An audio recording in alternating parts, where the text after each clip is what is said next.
ಓಂ ಶ್ರೀ ಸಾಯಿರಾಮ್. ಪ್ರೀತಿಯ ಮಕ್ಕಳೇ, so perimeters and areas of plane figures ಇದರ ಮೂರನೇ ಭಾಗವನ್ನು ನಾವು ಇವತ್ತು ನೋಡ್ತಾ ಇದ್ದೇವೆ. ಕಳೆದ ಭಾಗದಲ್ಲಿ perimeter and areas of different quadrilaterals ಮೊದಲನೇ ಭಾಗದಲ್ಲಿ ನೋಡಿದ್ವಿ. The perimeter and areas of different triangles ಮೊದಲನೇ ಭಾಗದಲ್ಲಿ ನೋಡಿದ್ವಿ. Circumference and areas of circle ಎರಡನೇ ಭಾಗದಲ್ಲಿ ನೋಡಿದ್ವಿ. Areas of rectangular and circular paths ನೋಡಿದ್ವಿ. ಸೊ ಕಳೆದ ಅಸೈನ್ಮೆಂಟಲ್ಲಿ ಕೊಟ್ಟಿರುವಂಥ ಕೆಲವು ಪ್ರಶ್ನೆಗಳಿಗೆ ಉತ್ತರಗಳನ್ನು ನೋಡೋಣ. 2 perpendicular paths of equal width of 2 meter run perpendicularly inside a rectangular park of length 80 meter and breadth 60 meter. Find the cost of paving the path with concrete at the rate of rupees 15 per square meter.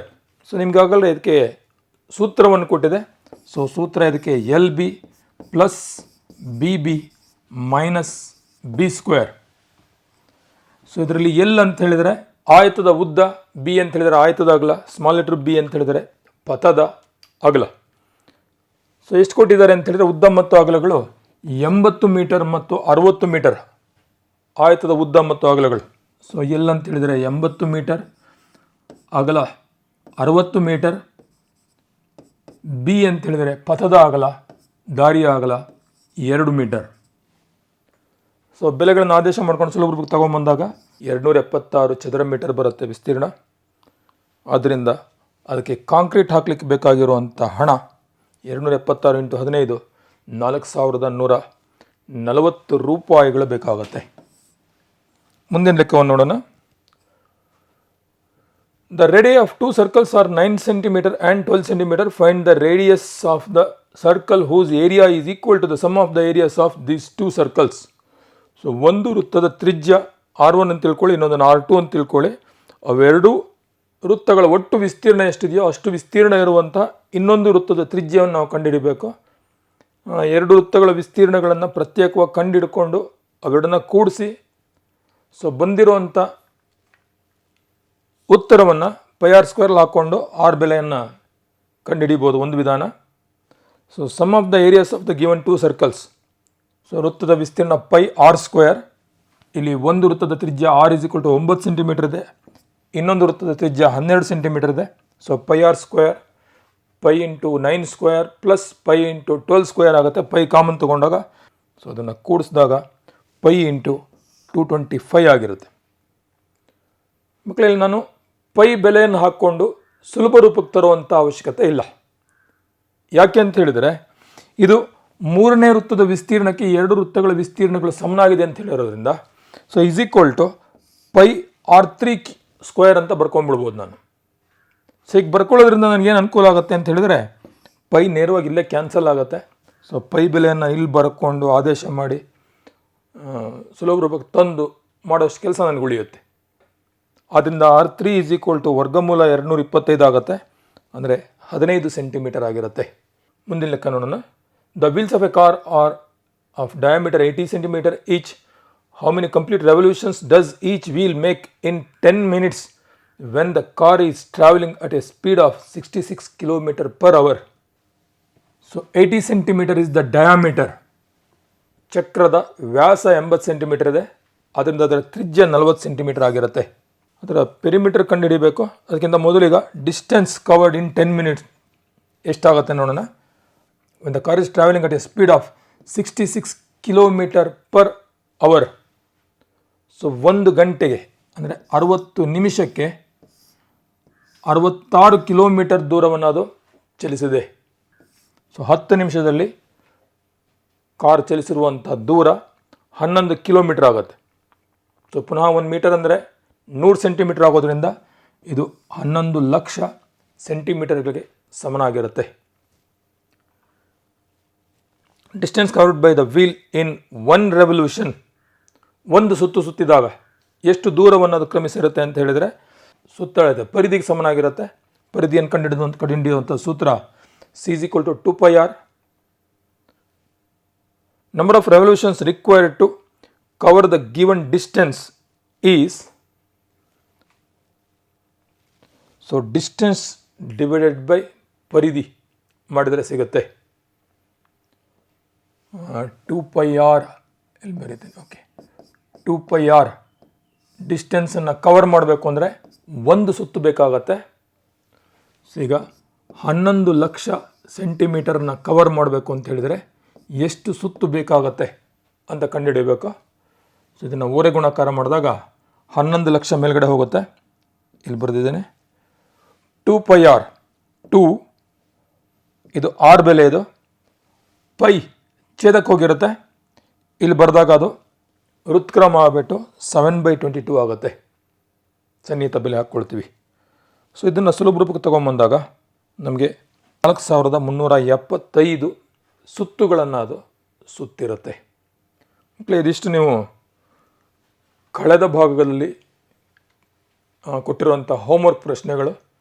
So ಈ ಭಾಗದಲ್ಲಿ ತ್ರಿಜ್ಯಾಂತರ ಖಂಡದ ಸುತ್ತಳತೆ ಮತ್ತು ವಿಸ್ತೀರ್ಣ, perimeters and areas of sector. So sector ಅಂದರೆ ನಿಮಗೆ ಆಗಲೇ ಗೊತ್ತಿದೆ, ಒಂದು ವೃತ್ತದಲ್ಲಿ 2 ತ್ರಿಜ್ಯಗಳು ಮತ್ತು ಅವುಗಳಿಂದ ಉಂಟಾಗಿರುವಂಥ ಅನುರೂಪ ಕಂಸ, ಅದು ಆವರಿಸ್ಕೊಂಡಿರುವಂಥ ಒಟ್ಟು ವಲಯವನ್ನು ನಾವು ತ್ರಿಜ್ಯಾಂತರ ಖಂಡ ಅನ್ನೋದ ಕರಿತೀವಿ.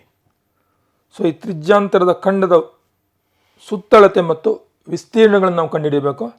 ಸೊ ಇಲ್ಲೊಂದು ಚಿತ್ರ ಇದೆ ನೋಡಿ, ಅರ್ಧ ವೃತ್ತ ಹಾಗೆ ಅರ್ಧ ವೃತ್ತ ಖಂಡ ಇದೆ. ಸೊ ಅರ್ಧ ವೃತ್ತದಲ್ಲಿ ಇದರ ಸುತ್ತಳತೆ, ಅರ್ಧ ವೃತ್ತ ಖಂಡ ಅದರ ಸುತ್ತಳತೆ ಬೇಕು ಅಂತ ಹೇಳಿದರೆ ಸೊ ವ್ಯಾಸ ಪ್ಲಸ್ ಪರಿಧಿಯ ಅರ್ಧದಷ್ಟನ್ನು ನಾವು ತೆಗೆದುಕೊಳ್ಬೇಕು. 2r ವ್ಯಾಸದ ಉದ್ದ ಸುತ್ತಳತೆ ಬೇಕು ನನಗೆ, ಪ್ಲಸ್ ಅರ್ಧ ಪರಿಧಿ, ಸೊ ಅರ್ಧ ಇಂಟು 2πr ಆಗಿರುತ್ತೆ. ಸೊ ಇಲ್ಲಿ 2 ಕ್ಯಾನ್ಸಲ್ ಆಗುತ್ತೆ. ಇದರಲ್ಲಿ ವಿಸ್ತೀರ್ಣ ಬಹಳ ನಿಮ್ಗೆ ಸುಲಭವಾಗಿ ಗೊತ್ತಾಗುತ್ತೆ. ವೃತ್ತದ ಒಟ್ಟು ವಿಸ್ತೀರ್ಣ πr² ಆಗಿರುತ್ತೆ. ಸೊ ಆದ್ದರಿಂದ ಅರ್ಧ ವೃತ್ತ ಖಂಡ ಇದೆ, ಅರ್ಧ πr² ಆಗಿರುತ್ತೆ. ಸೊ ಇಲ್ಲಿ ಕಾಲು ಭಾಗ ಇದೆ. ಸೊ ಆದ್ದರಿಂದ ನಾವು ಪರಿಧಿಯ ಕಾಲು ಭಾಗವನ್ನು ತಗೊಳ್ಕೊಳ್ತೀವಿ. ಸೊ 2πrನ ಕಾಲು ಭಾಗ 4ನೇ 1 ಅಂಶ ತಗೊಳ್ತೀವಿ, ಪ್ಲಸ್ ಸುತ್ತಳತೆ ಬೇಕಾಗಿರೋದ್ರಿಂದ 2 ತ್ರಿಜ್ಯಗಳನ್ನು ಕೂಡಿಸ್ತೀವಿ. So 2r plus 2πr divided by 4 ಆಗಿರುತ್ತೆ. ಅಂದರೆ ಇದು ಕ್ಯಾನ್ಸಲ್ ಮಾಡಿದಾಗ ಅರ್ಧ πr ಆಗಿರುತ್ತೆ. ವಿಸ್ತೀರ್ಣ ಬೇಕು ಅಂತ ಹೇಳಿದರೆ 1/4 πr² ಆಗುತ್ತೆ. ಮಕ್ಕಳೇ, ಈ 2 ಚಿತ್ರಗಳಲ್ಲಿ ನಮಗೆ ವೃತ್ತದ ಅರ್ಧ ಭಾಗ ಇದೆ, ವೃತ್ತದ ಕಾಲು ಭಾಗವನ್ನು ತೆಗೆದುಕೊಂಡಿದ್ದೀವಿ ಅನ್ನೋದೆಲ್ಲ ಸ್ಪಷ್ಟವಾಗಿ ಗೊತ್ತಾಗ್ತಾ ಇದೆ. ಸೊ ಇನ್ನೊಂದು ಯಾವುದೋ ಒಂದು ಚಿತ್ರವನ್ನು ತೆಗೆದುಕೊಂಡಿರ್ತೀನಿ ನಾನು. ಅದರಲ್ಲಿ ಇಲ್ಲಿರುವಂಥ ಕೋನದ ಅಳತೆಯನ್ನು, ಕೇಂದ್ರ ಕೋನದ ಅಳತೆಯನ್ನು ಕೊಟ್ಟಿರ್ತೀನಿ. ಅದರ ಸಹಾಯದಿಂದ ನಿಮಗೆ ವೃತ್ತದ ಎಷ್ಟು ಭಾಗವನ್ನು ತೆಗೆದುಕೊಂಡಿದ್ದೀವಿ ಅಂಥೇಳಿ ಕಂಡುಹಿಡ್ಕೊಂಡು ಆನಂತರ ಈ ಥರ ಸೂತ್ರವನ್ನು ಹಾಕ್ಕೊಂಡು ಮಾಡೋದಕ್ಕಿಂತ ಭಾಳ ಸುಲಭವಾಗಿ ಇವೆರಡರ ಆಧಾರದ ಮೇಲೆ ನಾವು 2 ಸೂತ್ರಗಳನ್ನು ಕಂಡುಹಿಡ್ಕೊಳ್ಬೋದು. ನೋಡಿ, ಈ ಲೆಕ್ಕದಲ್ಲಿ ಮೊದಲನೇ ಲೆಕ್ಕದಲ್ಲಿ ಪರಿಧಿ ಏನಾಗಿದೆ ಅಂದರೆ 2r ಇಂಟು πr ಆಗಿದೆ. ಇಲ್ಲಿರೋ πrಗೂ ಇಲ್ಲಿರುವ 180 ಡಿಗ್ರಿ ಕೋನಕ್ಕೂ ಏನು ಸಂಬಂಧ ಇದೆ ಅನ್ನೋದನ್ನು ಹುಡ್ಕೊಳ್ಬೇಕಾಗತ್ತೆ. ಹಾಗೆ ಇಲ್ಲೇನು ಬಂದಿದೆ ಅಂತ ಹೇಳಿದ್ರೆ 2r ಪ್ಲಸ್ πr/2 ಬಂದಿದೆ. ಸೊ πr/2ಗೂ ಅಲ್ಲಿರುವಂಥ 90 ಡಿಗ್ರಿಗೂ ಏನು ಸಂಬಂಧ ಇದೆ ಅಂತ ನೋಡೋದಾದರೆ ನೋಡಿ, ಮೊದಲನೇದರಲ್ಲಿ 180 ಡಿವೈಡೆಡ್ ಬೈ 180 ಏನಿದು 180 ಡಿವೈಡ್ ಬೈ 180, ನಾವು ತೆಗೆದುಕೊಂಡಿರುವಂಥ ಭಾಗದ ವೃತ್ತಖಂಡದ ಭಾಗದ ಕೋನ 180 ಡಿಗ್ರಿ ಇದೆ. ಸೊ ಅದೇ ರೀತಿ ಇಲ್ಲಿರುವಂಥ ಕಂಸ, ಈ ಕಂಸದ ಉದ್ದವನ್ನು ಕಂಡುಹಿಡಿಯಬೇಕು ಅಂತ ಹೇಳಿದರೆ ಸೊ 2πr 1/4ಗೂ ಇಲ್ಲಿರೋ 90 ಮತ್ತು ಪೂರ್ಣ ಕೋನಕ್ಕೂ ಏನು ಸಂಬಂಧ ಇದೆ ಅಂತ ಹೇಳಿದರೆ ಸೊ 90 ಡಿವೈಡೆಡ್ ಬೈ 360, ಒಟ್ಟು 360 ಡಿಗ್ರಿಯಲ್ಲಿ ನಾವು 90 ಡಿಗ್ರಿಯನ್ನು ಮಾತ್ರ ತೆಗೆದುಕೊಂಡಿದ್ದೀವಿ. ಈ 2πrಲ್ಲಿರುವಂಥ 2 ಜೊತೆಗೆ ಇದನ್ನು ಕ್ಯಾನ್ಸಲ್ ಮಾಡಿಕೊಂಡಾಗ ನಮಗೆ ಸೊ ಇಲ್ಲೂ 180 ಬಂದಿರುತ್ತೆ, ಇಲ್ಲಿಯೂ ಸಹ ಈ 2ಅನ್ನು 360 ಜೊತೆ ಕ್ಯಾನ್ಸಲ್ ಮಾಡಿಕೊಂಡಾಗ ಇಲ್ಲೂ 180 ಬಂದಿರುತ್ತೆ. ನೋಡಿ, ಈ 2 ಸೂತ್ರಗಳ ಸಾಮ್ಯತೆಯನ್ನು ಗಮನಿಸಿ. πr ಇಂಟು 180 ಡಿವೈಡೆಡ್ ಬೈ 180, ಇಲ್ಲಿ πr ಇಂಟು 90 ಡಿವೈಡ್ ಬೈ 180 ಕಂಸಗಳ ಉದ್ದ ಇದೆ. ತ್ರಿಜ್ಯಾಂತರ ಖಂಡದ ಕಂಸದ ಉದ್ದ πr ಇಂಟು 180 ಬೈ 180, ಇಲ್ಲಿ πr ಇಂಟು 90 ಬೈ 180. ಸೊ ಯಾವುದೆಲ್ಲ ಸ್ಥಿರವಾಗಿದೆ ಅಂದರೆ 2 ಸೂತ್ರಗಳಲ್ಲಿ πr 2ರಲ್ಲೂ ಇದೆ, ಛೇದದಲ್ಲಿರುವಂಥ 180 2ರಲ್ಲೂ ಇದೆ. ಸೊ ಅಂಶದಲ್ಲಿರುವ 180 ಇಲ್ಲಿದೆ, ಇಲ್ಲಿ 90 ಡಿಗ್ರಿ ಇದೆ. ಇಲ್ಲಿ 180 ಅಂತ ಹೇಳೋದು ಅರ್ಧ ವೃತ್ತಖಂಡದ ಕೇಂದ್ರ ಕೋನ, ಅದರಲ್ಲಿ 90 ಡಿಗ್ರಿ ಅಂತ ಹೇಳೋದು ಚತುರ್ಥಕ ವೃತ್ತಖಂಡದ ಕೇಂದ್ರ ಕೋನ ಆಗಿದೆ. ಸೊ ಹಾಗಾಗಿ ನಮಗೆ ಈ ಥರದಲ್ಲಿ ಯಾವುದೇ ಒಂದು ಚಿತ್ರ ಇದ್ದಾಗ ಅದರ ಕಂಸದ ಅಳತೆ ಬೇಕು ಅಂತ ಹೇಳಿದರೆ so pi r divided by 180 ಇದು ಕಾನ್ಸ್ಟೆಂಟ್ ಆಗಿದೆ. ಸೊ ಬದಲಾಗ್ತಾ ಇರೋವಂಥದ್ದು ಕೇಂದ್ರ ಕೋನ ಮಾತ್ರ. ಸೊ ಕೇಂದ್ರ ಕೋನವನ್ನು ನಾನು ಇಲ್ಲಿ ತೀಟಾ ಅನ್ನೋದಾಗಿ ಬರ್ಕೊಂಡ್ರೆ ತೀಟಾ ಇದು ಕಂಸದ ಉದ್ದ ಆಗಿರುತ್ತೆ. ನಮಗೀಗ ತ್ರಿಜ್ಯಾಂತರ ಖಂಡದ ಸುತ್ತಳತೆ ಬೇಕಾಗಿರೋದ್ರಿಂದ ಇದಕ್ಕೆ ಎರಡು ತ್ರಿಜ್ಯಗಳ ಅಳತೆಯನ್ನು ಸೇರಿಸಿದಾಗ ತ್ರಿಜ್ಯಾಂತರ ಖಂಡದ ಸೂತ್ರ ಸಿಗುತ್ತೆ. ಸೊ ವಿಸ್ತೀರ್ಣ ಭಾಳ ಸುಲಭ. ಇಲ್ಲಿ ಒಟ್ಟು ವೃತ್ತದ ವಿಸ್ತೀರ್ಣದ ಅರ್ಧದಷ್ಟಿದೆ. ಅಲ್ಲಿ ಒಟ್ಟು ವೃತ್ತದ ವಿಸ್ತೀರ್ಣದ ಕಾಲು ಭಾಗ ಇದೆ. ಈ ಅರ್ಧ ಮತ್ತು ಕಾಲು ಹಾಗೂ ಇಲ್ಲಿರುವಂಥ ಕೇಂದ್ರ ಕೋನಗಳು ಇದಕ್ಕೆ ಏನು ಸಂಬಂಧ ಇದೆ ಅಂತ ಹೇಳಿದರೆ ಸೊ ಕೇಂದ್ರ ಕೋನ ಡಿವೈಡ್ ಬೈ 360 ಮಾಡಿದಾಗ ಸೊ ಅದರಲ್ಲಿ 1/4 ಬರುತ್ತೆ, ಇದರಲ್ಲಿ 1/2 ಬರುತ್ತೆ. Pi r square theta divide by 360 ಅಂತ ಹೇಳೋದು ತ್ರಿಜ್ಯಾಂತರ ಖಂಡದ ವಿಸ್ತೀರ್ಣ ಆಗಿರುತ್ತೆ. So 2r plus pi r theta divide by 180 ಅಂತ ಹೇಳೋದು ಸೆಕ್ಟರ್ನ ಪೆರಿಮೀಟರ್ ಆಗಿರುತ್ತೆ. ಸೆಕ್ಟರ್ನ ವಿಸ್ತೀರ್ಣಕ್ಕೆ ಬೇರೆ ಏನು ಸೇರಿಸಬೇಕಾಗಿಲ್ಲ. Pi r square theta divide by 360 ಆಗಿರುತ್ತೆ. ಸೊ ಅದ್ರ ಮೇಲೆ ಲೆಕ್ಕಗಳು ನೋಡ್ಕೊಂಬೋಣ. Find the perimeter and area of the sector of a circle of radius 9 centimetre and the angle of the sector is 35 degree. So ಕೊಟ್ಟಿರುವಂಥದ್ದನ್ನು ಬರ್ಕೊಳ್ಳೋಣ. Here r is equal to 9 centimetre, ತ್ರಿಜ್ಯ 9 centimetre ಇದೆ.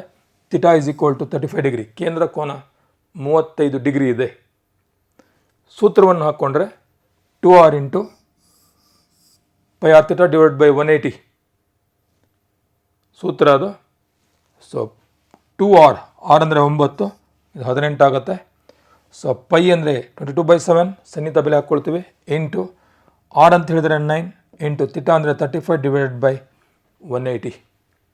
So ನಿಧಾನವಾಗಿ ಸುಲಭ ರೂಪಕ್ಕೆ ತೊಗೊಂಬಂದಾಗ ಇಲ್ಲಿ 7ರಿಂದ ಭಾಗ ಆಗುವಂಥ ಸಂಖ್ಯೆ, ಸಾಧಾರಣವಾಗಿ ಪರೀಕ್ಷೆಗಳಲ್ಲಿ 7ರಿಂದ ಭಾಗ ಆಗುವಂಥದ್ದು ನಿಮಗೆ ಮಾಡಲಿಕ್ಕೆ ತುಂಬ ಏನು ಕಷ್ಟ ಆಗಬಾರ್ದು. ಸೊ ಆ ಥರದಲ್ಲಿ ಯೋಚನೆ ಮಾಡಿ ಸಂಖ್ಯೆಗಳನ್ನು ಕೊಟ್ಟಿರ್ತಾರೆ. 7 1 7 5 ಕ್ಯಾನ್ಸಲ್ ಆಗೋ ರೀತಿಯಲ್ಲಿ ಕೊಟ್ಟಿದೆ. ಹಾಗೆ ಇಲ್ಲಿ 9ನ್ನು ಯಾಕೆ ಕೊಟ್ಟಿದ್ದೇವೆ ಅಂತ ಹೇಳಿದರೆ ಸೊ 9 2 18 20 ಕ್ಯಾನ್ಸಲ್ ಆಗುತ್ತೆ. ಸೊ ಇನ್ನು ಉಳಿದಿರುವಂಥದ್ದು 5.5 ಆಗುತ್ತೆ. ಸೊ 18 ಪ್ಲಸ್ 5.5 ಅಂತ ಹೇಳಿದರೆ 23.5 ಆಗುತ್ತೆ. ಸೊ ಸುತ್ತಳತೆ ಅದು ಸೆಂಟಿಮೀಟರ್ನಲ್ಲಿರುತ್ತೆ. ವಿಸ್ತೀರ್ಣ ಬೇಕು ಅಂತ ಹೇಳಿದಾಗ so pi r square theta divided by 360 ಮಾಡ್ಕೊಳ್ತೀವಿ ಫಾರ್ಮುಲಾ. ಸೊ ಆರ್ ಸ್ಕ್ವೇರ್ ಅಂತ ಹೇಳಿದಾಗ 9 ಇಂಟು 9 81 ಆಗಿರುತ್ತೆ. ಸೊ ಪೈ ಇದೆ, ಥೀಟಾ ಡಿವೈಡ್ ಬೈ 360 ಇದೆ. ಸೊ ಅವಾಗಲೇ ಮಾಡಿದಾಗೆ ಸುಲಭ ರೂಪಕ್ಕೆ ತೊಗೊಂಬಂದಾಗ 99 ಡಿವೈಡೆಡ್ ಬೈ 4 ವಿಸ್ತೀರ್ಣ ಆಗಿರೋದ್ರಿಂದ ಚದರ ಸೆಂಟಿಮೀಟರ್ ಸ್ಕ್ವೇರನ್ನು ನಾವು ಬರಿತೀವಿ.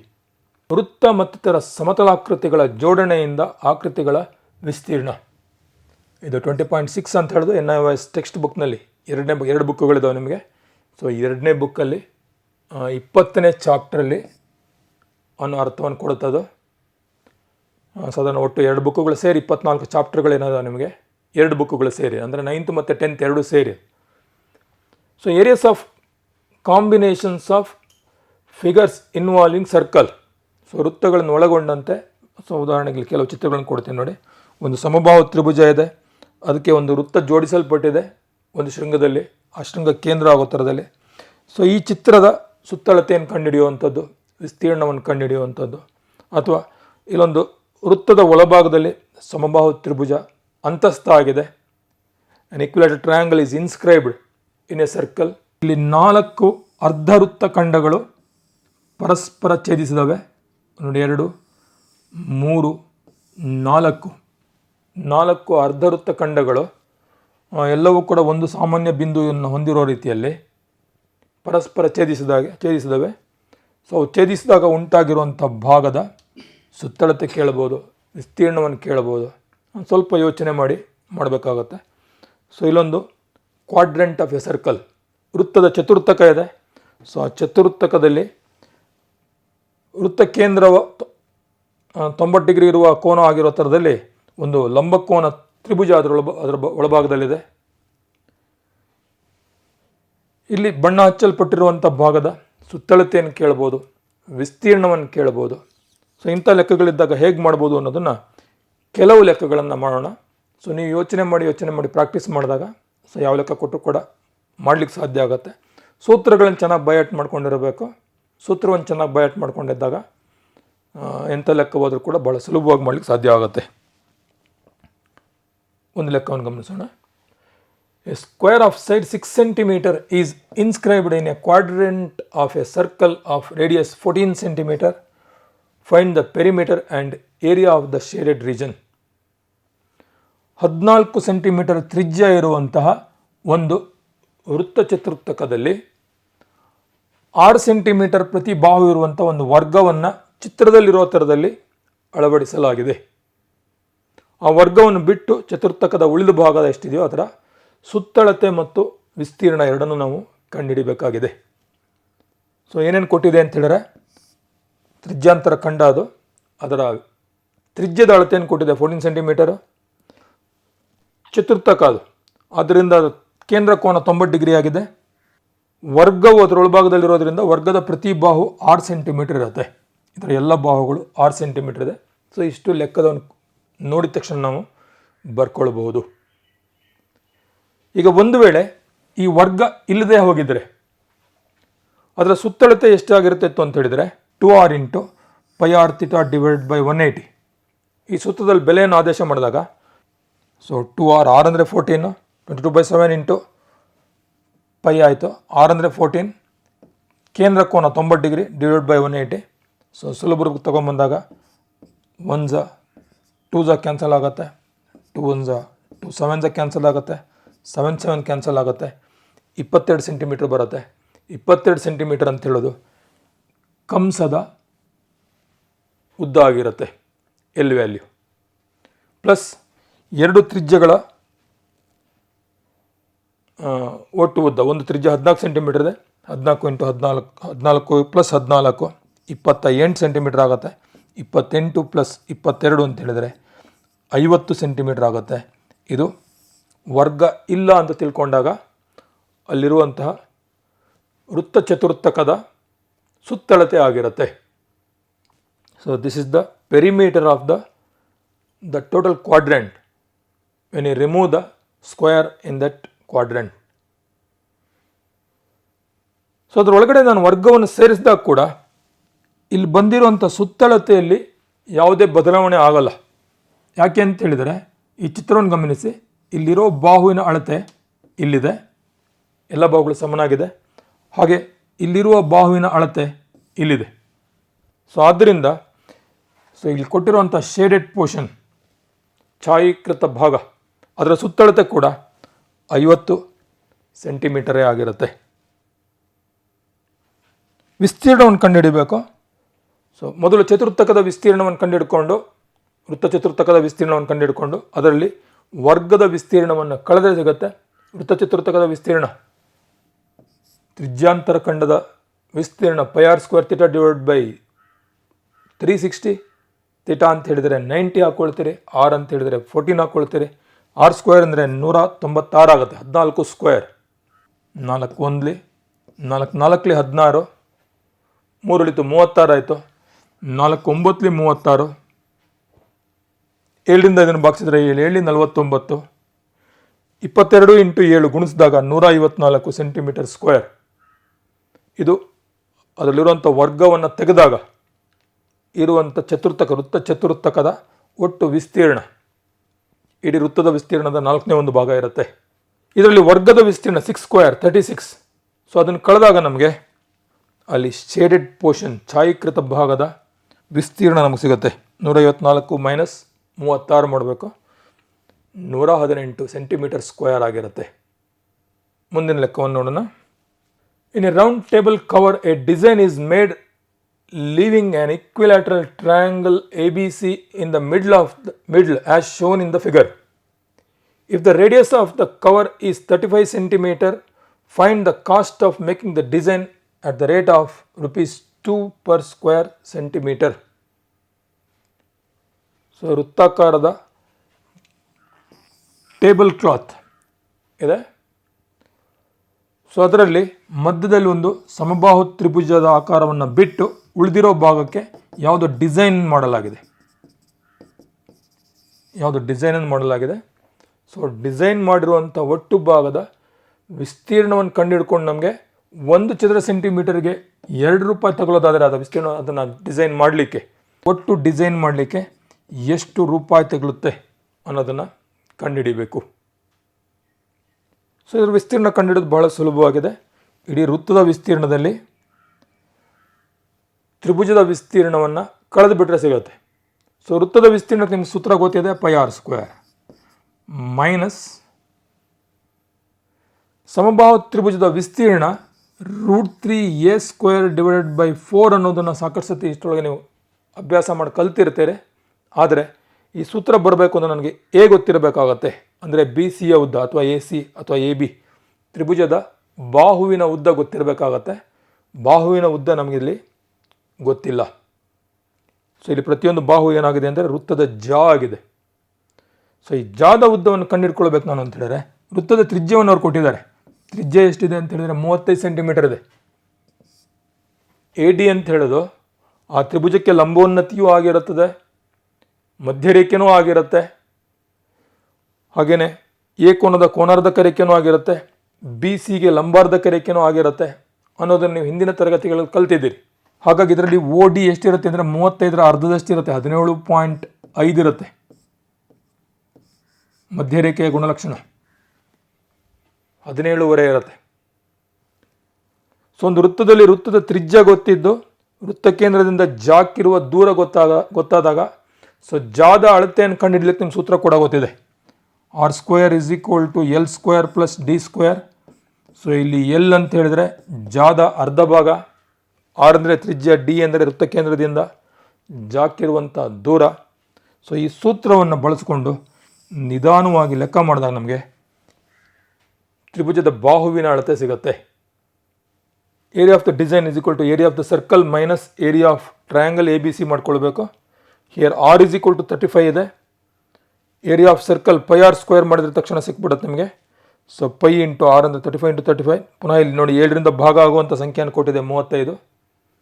ಸೊ ಇದನ್ನು ಭಾಗಿಸಿ ಉಳಿದಿರೋ ಉತ್ತರಗಳನ್ನು ಗುಣಿಸಿದಾಗ 1750 × 22. ಸೊ ಒಟ್ಟು ಉತ್ತರ 3850 ಚದರ ಸೆಂಟಿಮೀಟರ್ ಆಗಿರುತ್ತೆ. ಇದು ವೃತ್ತದ ಒಟ್ಟು ವಿಸ್ತೀರ್ಣ. ಸೊ 0 ಇಲ್ಲಿ ಬಂದಿರೋದಿಲ್ಲ, ಬಟ್ ಇದನ್ನು ಗುಣಾಕಾರ ಮಾಡಿದಾಗ 0 ಬರುತ್ತೆ ವೃತ್ತದ ಒಟ್ಟು ವಿಸ್ತೀರ್ಣ. ನೆಕ್ಸ್ಟ್ ನನಗೀಗ ತ್ರಿಭುಜದ ವಿಸ್ತೀರ್ಣವನ್ನು ಅದರಲ್ಲಿ ಕಳೀಬೇಕು. ಆದ್ದರಿಂದ ತ್ರಿಭುಜದ ವಿಸ್ತೀರ್ಣವನ್ನು ಮಾಡಲಿಕ್ಕೆ ಹೋದಾಗ